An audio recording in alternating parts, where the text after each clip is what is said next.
नमस्कार दोस्तों, मोदी जी के राज में ऐसे 4-5 घटनाएँ हुई हैं जो जिसमें हम पूरी तरह से शर्मिंदा हैं। किसान से लेकर मज़दूर तक उसमें आए हैं और उस काम के लिए हम जो पूरी तरह शर्मिंदा, और ये शासनकाल में उसका धब्बा भी साबित करता है। बहुत अच्छे-अच्छे काम किए हैं उन्होंने, स्वच्छता अभियान, डिजिटल इंडिया अभियान, स्टार्टअप योजना। लेकिन इसके अलावा उनके कुछ ऐसे काम हैं जो उनके शासनकाल में एक धब्बे की तरह हो गया।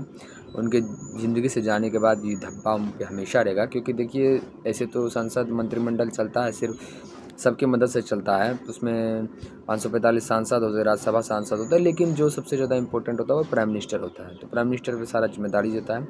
तो देखेंगे 2014 में हुआ था किसान आंदोलन। किसान आंदोलन में एमएसपी यानी मिनिमम सपोर्ट प्राइस के लिए आंदोलन हुआ था, जिसमें राकेश टिकैत जी प्रमुख नेता थे।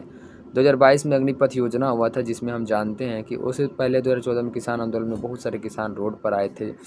और 2022 की अग्निपथ योजना सबको पता ही होगा कि उस अग्निपथ योजना में ना जाने कितने ही युवाओं ने ट्रेन को जला दिया था। और ये क्योंकि इस योजना में सिर्फ 4 साल के लिए आप फौज रह सकते हैं। अगर 5 साल भी कम से कम कर देता तो उसको कम से कम जो एक्स आर्मी स्टेटस मिल जाता था कि एसएससी जीडी या सीआरपीएफ सब में उसको एक ये मिल जाता। बाद में आगे चल के कई बिजनेसमैन आगे आए हैं, लेकिन अब पता नहीं उस योजना में 4 साल होने के बाद आप कहाँ जा रहे हैं, कोई आपका पूछने वाला नहीं है। 2023 में हुआ, मणिपुर का हिंसा हुआ और उसमें जो बहुत बड़े-बड़े रेसलर थे, साक्षी मलिक, ये सब भी ब्रिजभूषण सिंह जी के खिलाफ बहुत सारे आंदोलन किए थे रेसलर का छेड़छाड़ आरोप में।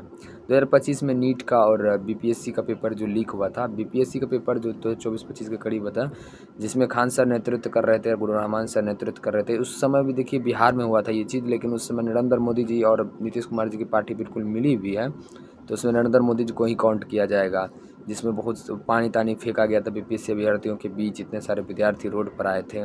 ये कहीं न कहीं ठीक संकेत नहीं था, क्योंकि जब विद्यार्थी आगे आने लगे तो समझ लीजिए सत्ता पे खतरा है। हालाँकि वो खान सर बहुत ज़्यादा पॉपुलर थे, तो सब कुछ हैंडल्ड हो गया ईज़िली से।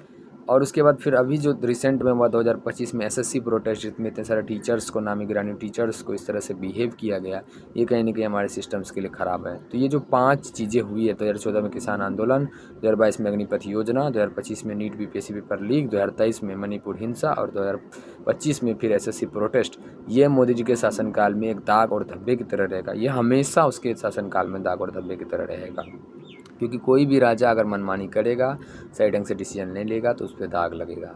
धन्यवाद।